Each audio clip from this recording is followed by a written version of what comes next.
Ok, on va passer peut-être un petit focus justement sur déjà le traitement en spray, le minoxidil. Est-ce que peut-être tu peux rappeler un tout petit peu donc, son fonctionnement, son action et peut-être toi alors, différents dosages aussi également, parce que je sais il y a du 2%, du 5%. Ouais.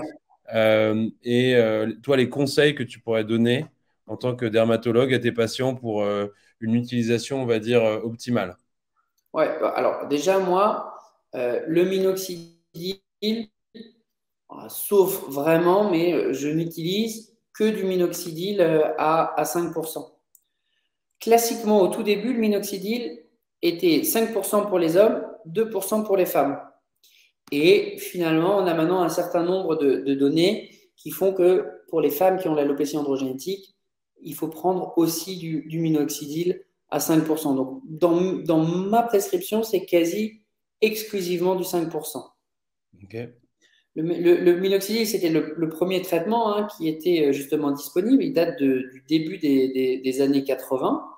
Et le but, en fait, c'est justement de lutter contre cette fameuse réaction enzymatique là au niveau du cheveu pour justement lui permettre d'éviter d'avoir sous l'influence des hormones un signal qui lui dit d'être de plus en plus petit, de cette fameuse miniaturisation du cheveu. Et il s'utilise tous les jours. Et de toute façon, que ça soit lui ou que ça soit son alter ego par la bouche, c'est ce qu'on appelle des traitements suspensifs. Suspensif, ça veut dire que ça ne marche que le temps du traitement. Ok. En termes d'effet, ce qu'on a tendance à dire, pour ne pas rentrer trop dans les détails, c'est ce que je dis en consultation pour faire assez simple, quand je prescris du minoxidil, un tiers des gens, ça ne va pas marcher. Un tiers des gens, ça va stopper la chute. Donc, si on le fait de manière assez précoce, les gens seront déjà assez contents de ce résultat-là.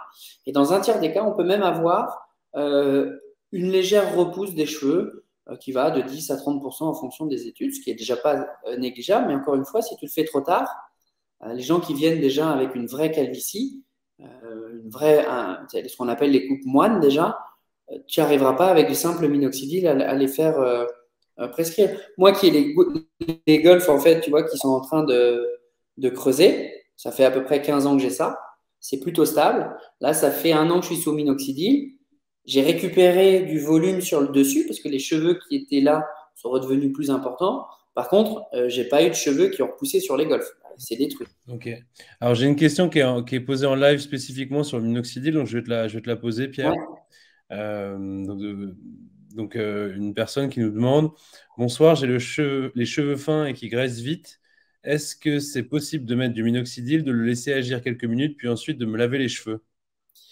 Eh ben, c'est une très bonne question et c'est pas si simple. Pourquoi? Bah, parce qu'en fait, je pense que sa question, c'est que comme il a les cheveux qui graissent vite, le minoxidil est réputé pour être assez gras. Et donc, du coup, ça va lui donner un aspect encore plus gras qu'il ne va pas aimer.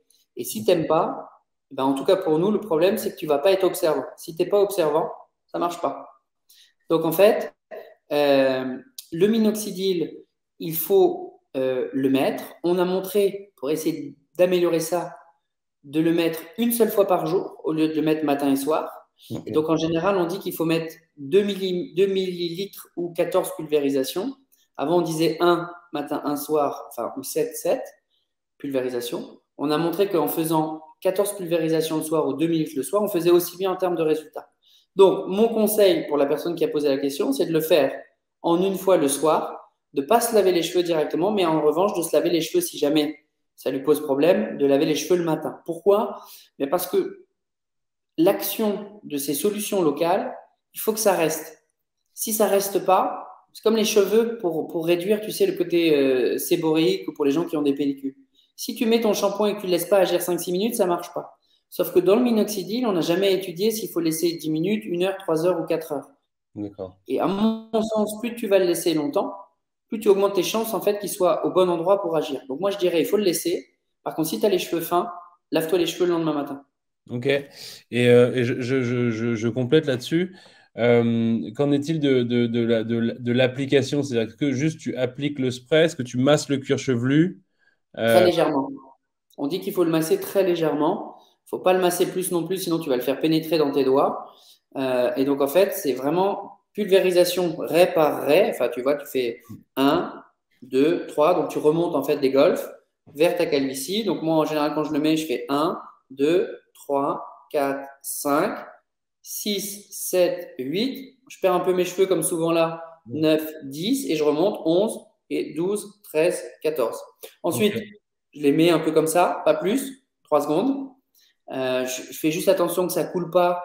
Donc, c'est pas très gênant pour les hommes. Pour les femmes, c'est plus gênant parce que si ça coule, on dit que ça peut faire pousser un petit peu aussi un peu du duvet dans le visage.